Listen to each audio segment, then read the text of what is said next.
Not your average convo, not your average life. Not your everyday mother, not your typical wife. Not your usual podcast, listen to and see. So hope that you will stop a while and spend some time with me. And welcome, Joseph Edelheit. I am so glad to have you on Workship. I am so glad to have you. How are you? And I am thrilled. I'm calling in from Rio de Janeiro, Brazil. Well, we are honored. Let's introduce people to who you are, but then I'll give them a little color about how we might know each other as well. So how would you introduce yourself and give your career overview, if you will, just a little snippet so we know who we're talking to. Joseph Edelheit, born in 1946 and soon to be 74, an ordained Reform rabbi, 1973, and a doctorate in Christian theology from the Divinity School of the University of Chicago. Finished my career as a university professor and retired 2016 as Emeritus Professor of Religious and Jewish Studies from St. Cloud State University. That's my work career. Yeah.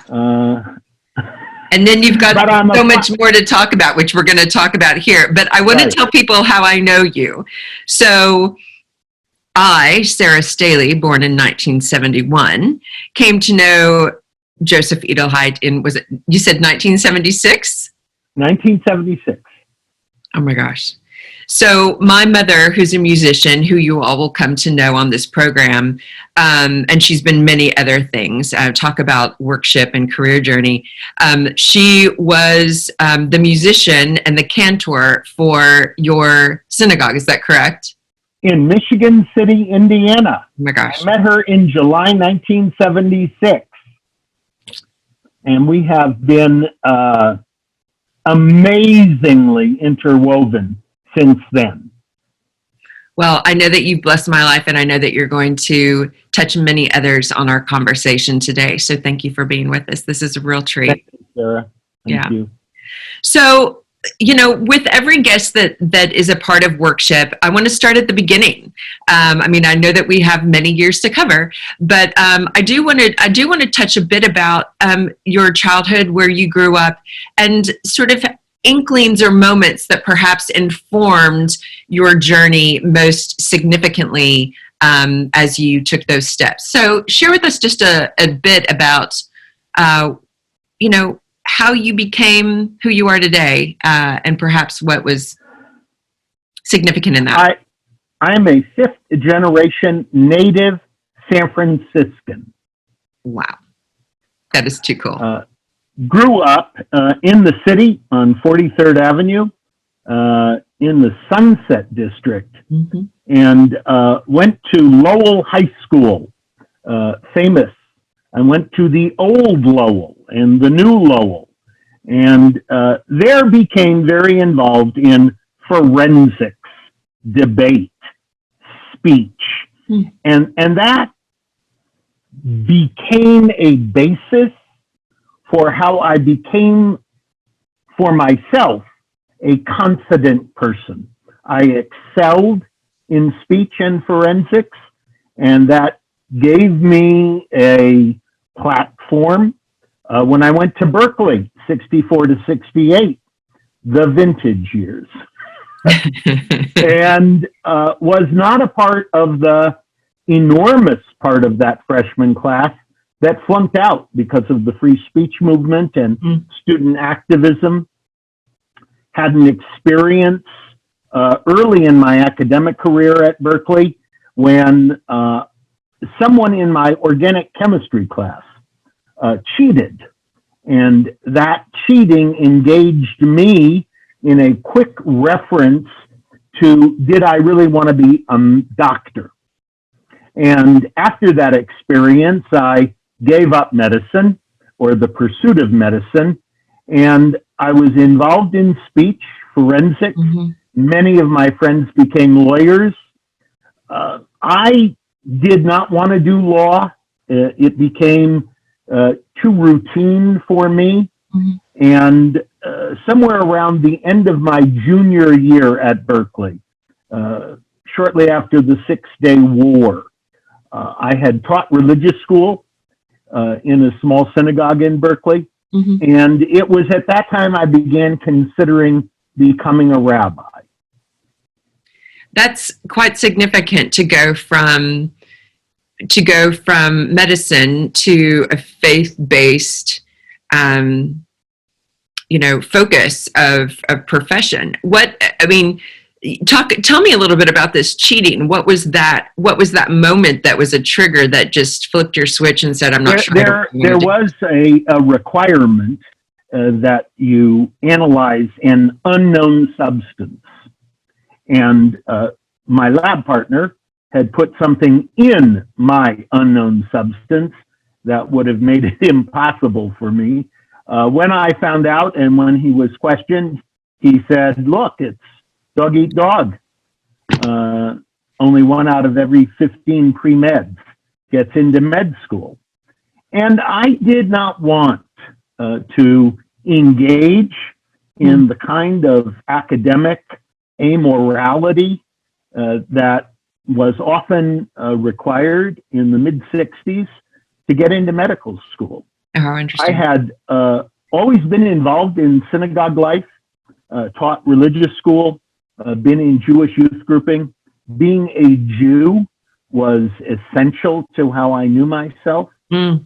And the idea of teaching was interwoven into the construct of what it meant to be a rabbi.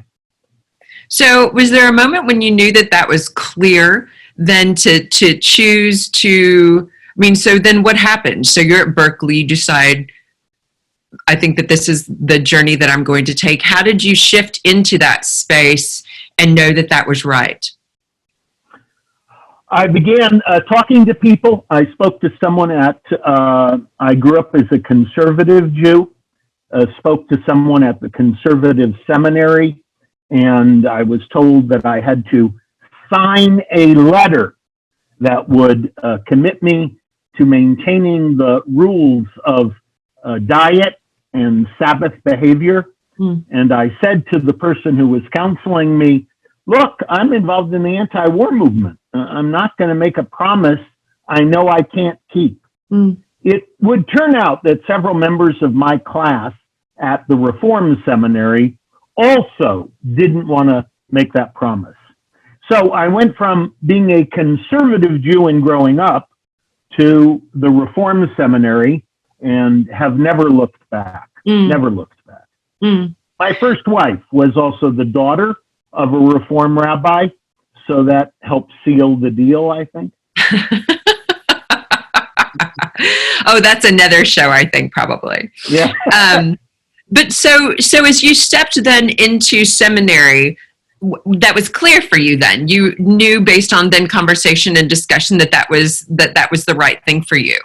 You were confident in that. Yeah. Correct. So how did you explain, were your parents supportive of that?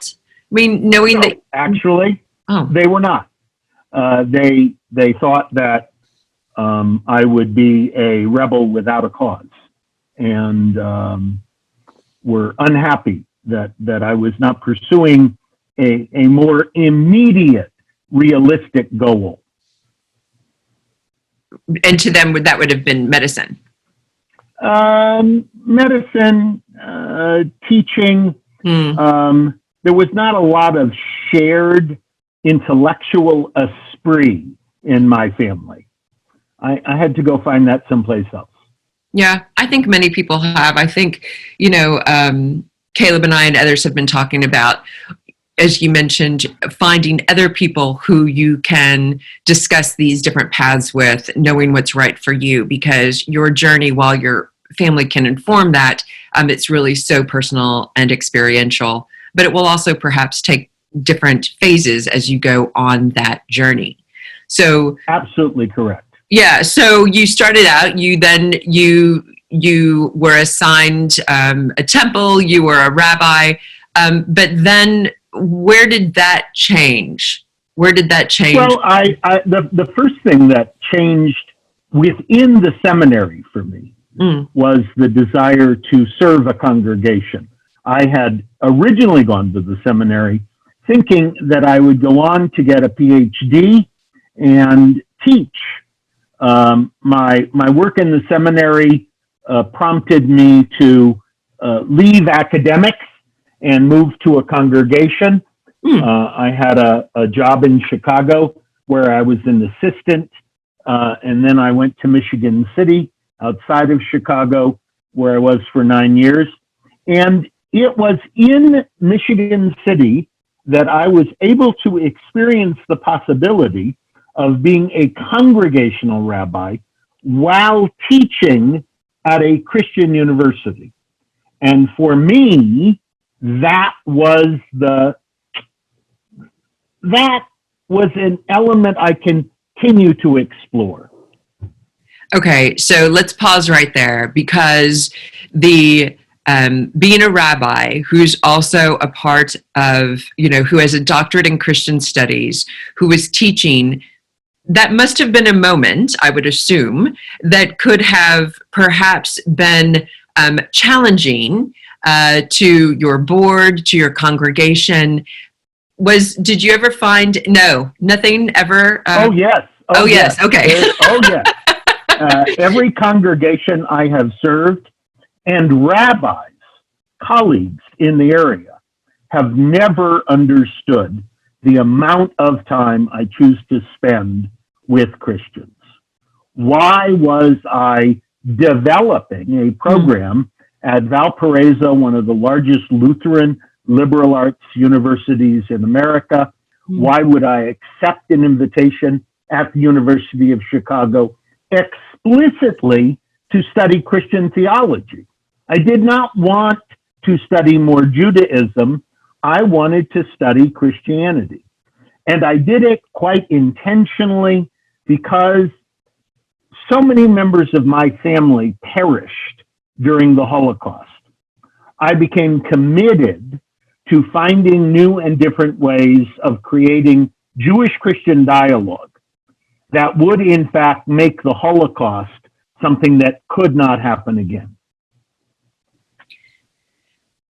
Well, this is incredibly powerful, the path that you were on and the learning that you were on. But if I just pause for a second, related to challenge in the workplace, that is something that I think is really a moment that many will find on their career path, where they have to decide what is most important to them and to know how to know what is the right thing to do. How do was it scary, and how did you get advice, and from whom, in order to know how to remain true to yourself, but also to express to others and bring them along in your path of career so that you could serve them, but also serve yourself and others? The Jewish community that I have served since 1973 is a community that has experienced, up until very recently, more acceptance, higher degrees of integration than at any point in certainly modern history. Helping Christians understand how to have a relationship with Jews, every member of any synagogue appreciates their rabbi willing to bring the community into the synagogue. And in a small town like Michigan City, Indiana, where the Ku Klux Klan once marched down the main street, this was a very important value. The man who had preceded me, Rabbi Carl Richter of blessed memory, was himself a refugee from Germany. So this was a congregation that understood you cannot ignore the Christian community. You must find ways of working with it. Now, what I think the board was surprised about was my going to a university with whom they had never had a relationship. And all of a sudden, their rabbi is on the faculty. Their rabbi is inviting members of the theology department to come and speak at Sinai Temple. And that would happen when I went back to Chicago and I invited some of the great scholars. Paul Ricoeur, David Tracy, Martin Marty came and spoke both at Sinai Temple, later at Emmanuel in Chicago. This became part of my moniker. Every rabbi brings his or her own take on what it means to serve, to teach, to minister in the community. Mine was Jewish Christian dialogue. You know, I work in the tech sector. I've been a part of Silicon Valley for the past 20 years, and my career's taken many paths, but I've often found that I have a very clear sense of what my values are, what my, I connect with empathy, I have my values, and I know what I believe to be right, that I think is a compass that directs me in that process. But it certainly has come with its challenges.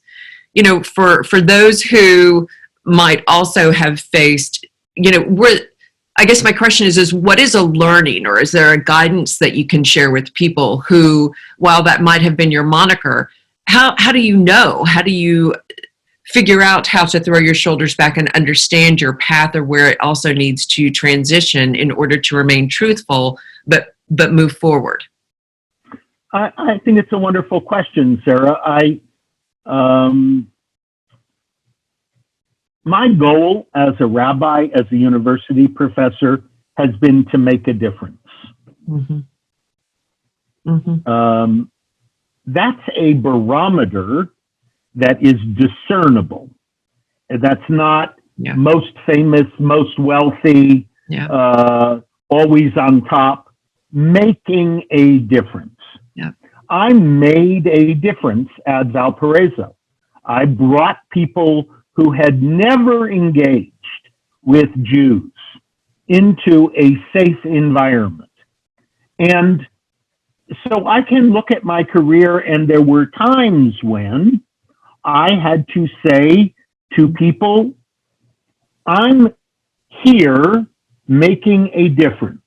Now, if you want something else, please feel free to ask. Right. I may not be able to provide it, but my goal, my sense of purpose, is to make a difference. Yeah. It's so powerful, because that's the nature of this program, which is, for so many of us, we are purpose driven. I was just speaking with my husband and about sort of the goal of having this conversation with any member who's on the podcast. And for me, it's not about monetization. It's not about anything other than doing it, because I find that having conversations around human purpose is in itself, rewarding. And so I'm sure, I know I do, and many others will relate to that is enough of a barometer in which to know what is right. But can I insert a personal story that you share? Yeah, sure. Your mother took the choir to Europe. And when she was there on her own, she went to Dachau concentration camp. And there she sang prayers I had taught her, that she had learned as the soloist at Sinai Temple. And which I should also share that my mother is, raised by a Baptist preacher and also is now ordained one herself. So, for which I wrote a letter. So, look, you got to pay it forward. If you make a difference, then someone else will take her students, totally unbeknownst to any plans. That made a difference in their lives. Yeah. That's all this is about for me. It's beautiful. So that's really powerful. So you So then take us forward into being a professor. So did you leave the congregation, and how did that happen? Yeah. In 1992, I left Chicago and was invited to go to Temple Israel in Minneapolis, a very large, prestigious congregation. And in 1995, surprise of surprises, I had an emergency 4-way bypass, asymptomatic ischemia. And it was a lesson that took time for me to fully integrate.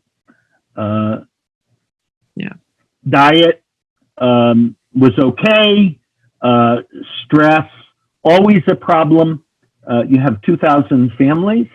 But I came to understand that the stress and the congregational politics, and I'm a work addict. Yeah, sure. Really certifiably a work addict. Yeah. And came to understand, as my cardiologist would say, you're going to die. And for a pretty bright guy, you don't seem to understand the word lethal. I did, and went to the congregation after a minor heart attack in 2000 and said, if you're not prepared to totally reconstruct a hierarchical system into a horizontal, fully rearranged, I'm going to move on. And they said, okay, you can move on. Lots of interesting ego stuff there. Yeah. And I took a job in a large state university that had just settled an out-of-court federal class action lawsuit on anti-Semitism. So I go from being the senior rabbi at Temple Israel, where I had served on President Clinton's AIDS Council and had all kinds of prestige and power. And I'm now at a state university where, wow, they had a dean and a chairman of a department that told a member of the faculty, a Jew, when he was leaving his office, okay, I can fumigate now. Wow. So I went through a divorce. I stayed in Minneapolis to be close to my kids and worked for 14 years and developed a Jewish studies program on a campus where there are not 15 Jews. And so did you tell me about some challenges you might have faced there? Because so you went from, let's bring people to where we are. You went from thinking you were perhaps going to focus on medicine. You went to seminary. You went in multiple different congregations, focused, high reputation, and then heart attack. You pause, then you join a campus where you become a professor, completely like hard pivot, and you're one of 15. So I'm creating a program in Jewish studies for less than 15 Jews. Okay. So I finished my doctorate after I retired from the pulpit. And when I had left Chicago, the dean of the divinity school had asked me, Joseph, are you going to stay as a rabbi? Yeah, I think I am. Okay. So are you going to really need a prestigious PhD from the University of Chicago? And he asked one of the greatest questions anyone has ever asked me. You will learn more. Will you learn more enough?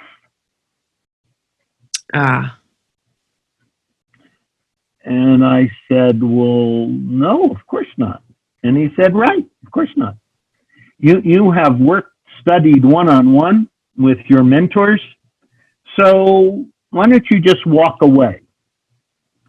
That was just before I went to Minneapolis. My professors would not let me close my file.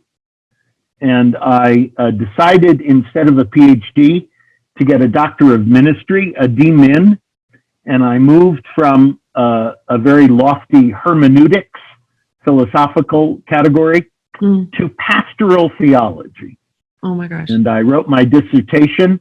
So my turns are inside different categories. Yes. And I say that, and I've never thought about it before this conversation, because I have no straight path in my career. Not a single straight path.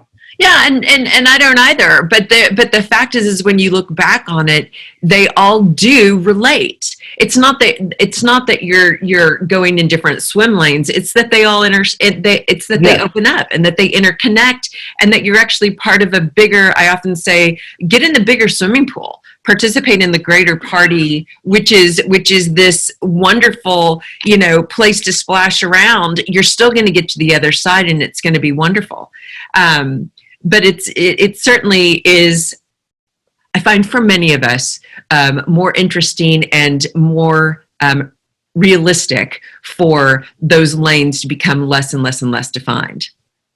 So they dumped me in the philosophy department because they have no place to put me. Did you feel dumped? Did you feel dumped? Oh, absolutely. Oh, you did? And I told them that. And this philosophy department would not have hired Martin Buber, Abraham Joshua Heschel, Paul Ricoeur. No, this was a completely different group of individuals. And so they have this now retired rabbi who's famous for Jewish-Christian relations and doing AIDS work in India. It took all 14 years to situate myself. Yeah. There were challenges from the very beginning. They asked me to teach a class in Old Testament. And I said, I'll teach the class, but we're going to have to rename it. Yes. Well, why? Because I don't read the Old Testament. I read the Hebrew Bible. It took 6 months of meetings with faculty committees to get them to just change the name of the course. That's a moment. Like, I want to breathe in that moment because, gosh, we all, I can think about so many moments where I'm just exasperated in meetings, or just, did I need to have a meeting, or couldn't have that just have been an email, or why can't somebody come to a decision that's more effective, and the hierarchy, and I think that when others can really relate to why something that seems just so easy to do, it's just, no.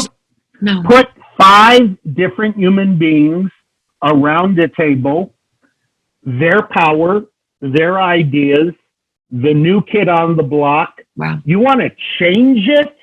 No. And when I brought college curricula from everywhere, I was told, we're not Yale. Okay, so 14 years later, I'm the director of religious studies, Jewish studies. I had added significant courses to the curriculum. Again, I know I made a difference. And that's, I celebrate that. You've touched a couple times in this conversation, and I don't want to gloss over the fact that you worked on HIV/AIDS issues, not only in the United States, but in India. Can you tell me a little bit about that, and our listeners as well, because that doesn't come forward as a part of this path that is a normal sort of inflection point? 1986, a woman called me in Chicago that her brother was sick with PCP, pneumocystis carni pneumonia, and would I visit him? And I said, well, doesn't your family belong to a synagogue? And she said, yes, but our rabbi said that my brother was no longer in Judaism. Gay man with AIDS, 1986. not the first time I would be confronted by that. I always tell this story, Sarah, as a way of my active repentance. Richard, of blessed memory, came out of the hospital during Hanukkah 1986, December, and I went to his home and brought a Hanukkah menorah and candles and visited him, and after about 40 minutes, he was very weak and weary, and he asked if I would come back. And he gave me my coat, and he extended his hand, and in a terrifying nanosecond, I stood there and did nothing. Because Richard was meant to be one of the teaching angels of my life, he extended his hand closer. And I took it, and I went downstairs in my car and sat and cried and cursed and screamed in horror and self-revulsion. 6 months later, I sat and held his hand as he died. Gave one of the first sermons on Rosh Hashanah 1987, during which people in my synagogue walked out, by the way. Became involved in Chicago, then nationally. Would later be the National Rabbinic Chairman of the Reform Movement Commission on AIDS, and was then invited by President Clinton to the White House in 1993, and then to serve on his council. In 2002, I became involved in teaching, interfaith teaching in India.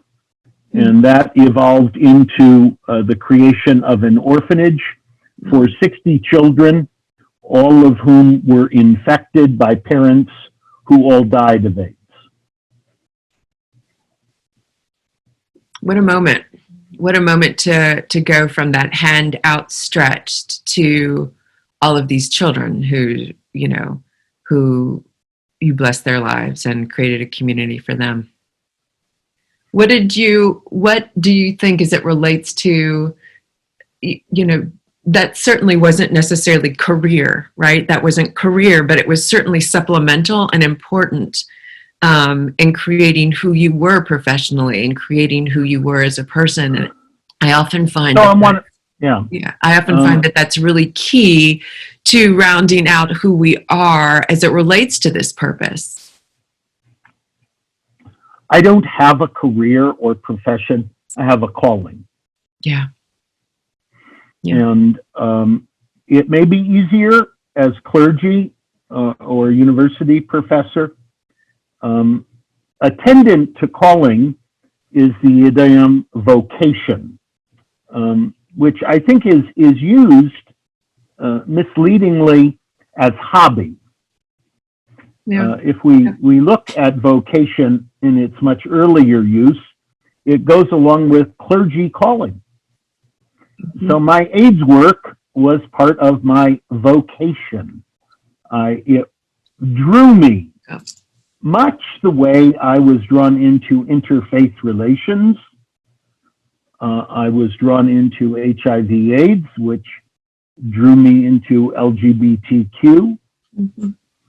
Became part of the group that supported the ordination of gays and lesbians.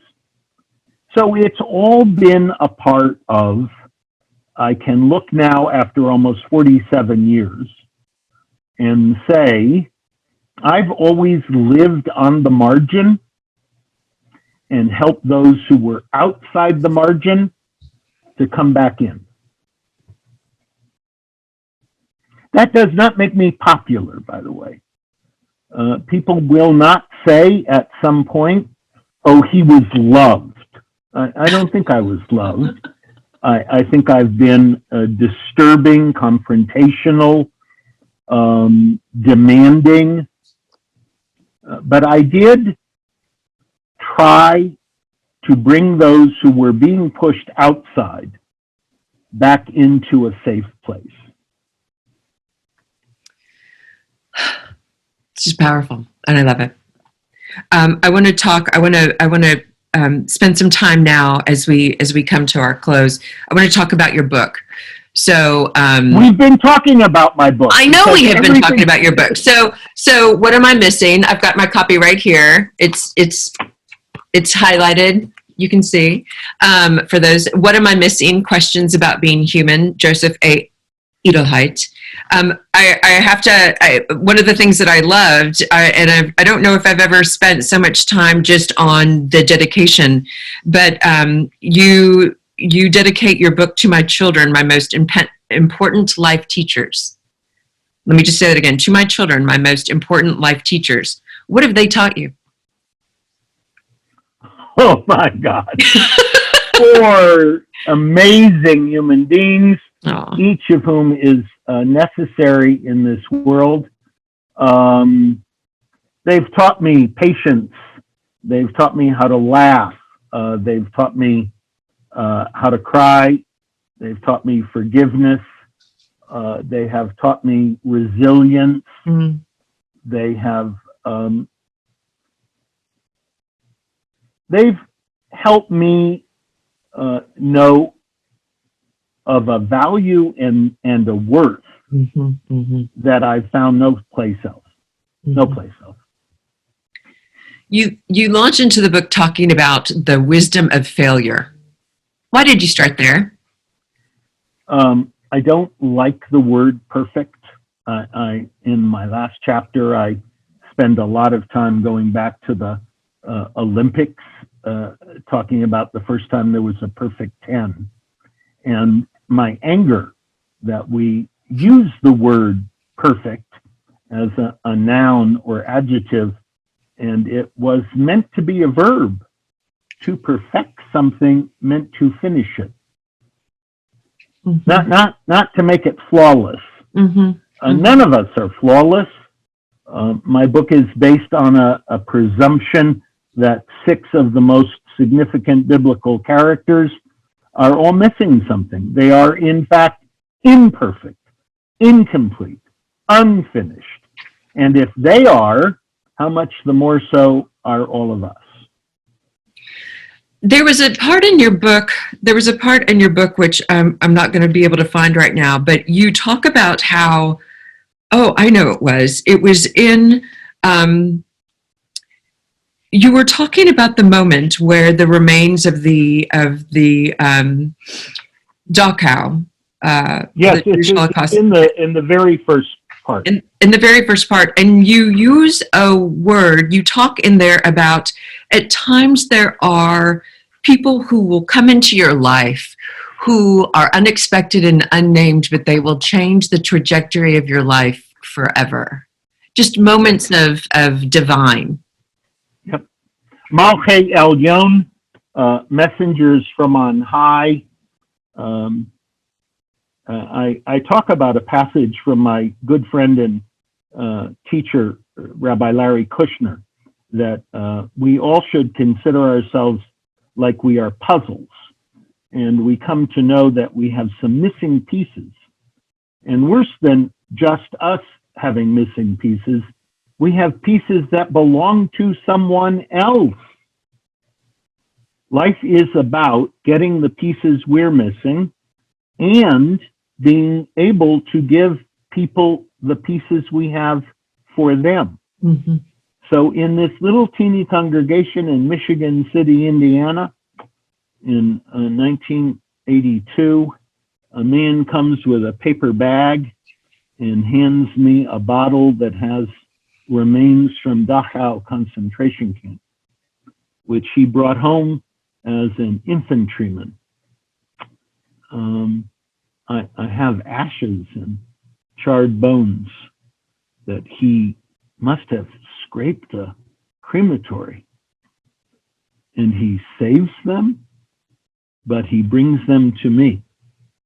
And there in Michigan City, Indiana, as you go into the little Jewish cemetery, is a plaque, and below the plaque, wrapped in the talit, the prayer shawl of my bar mitzvah, are these ashes and bones buried.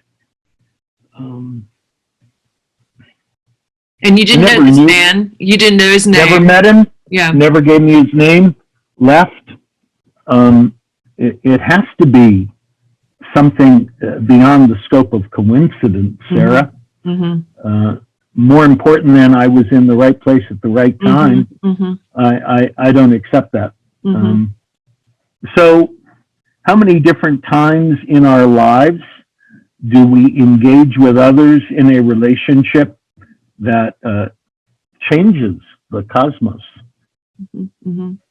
And so it's not just about career, if you will. It's about this calling, and it's about these moments, and it's about these happenings of how we open up the lanes, come together, intersect with our own paths, other people's lives in some ways that are completely surprising and unnamed, and continue to venture forward in a way where, you at your age and I at mine and Caleb at his, it all still has this incredible amount of worth and energy behind it. You never really stop.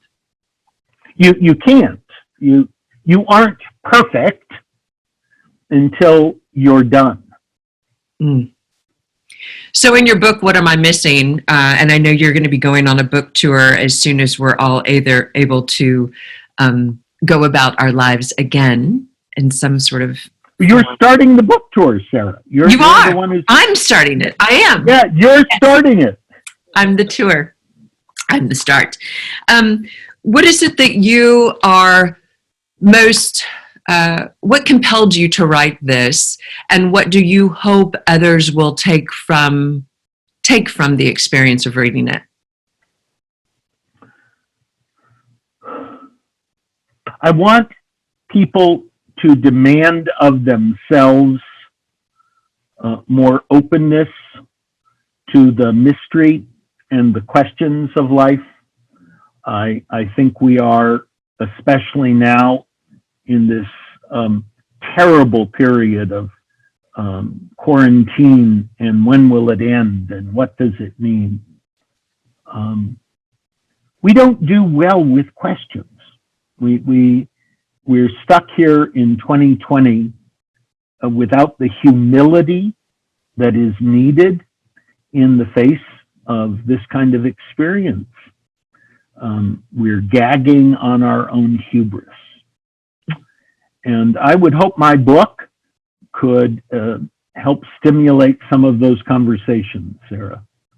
I would hope that my willingness to open up part of my life will model how others can open up part of their lives. We cannot be measured by the simple binary words of perfect, the best, the most special. We have to be able to look at the shadows that give us perspective. Well, Joseph Edelheit, rabbi, friend, author, I love you, and I thank you for being a part of this, and just blessings on you and your entire calling, and thank you for sharing it with us, because I think many of us feel destined to lead a similar life. Sarah, thank you. Always fabulous to be a part of your life. My best to the whole family, and be safe, be healthy.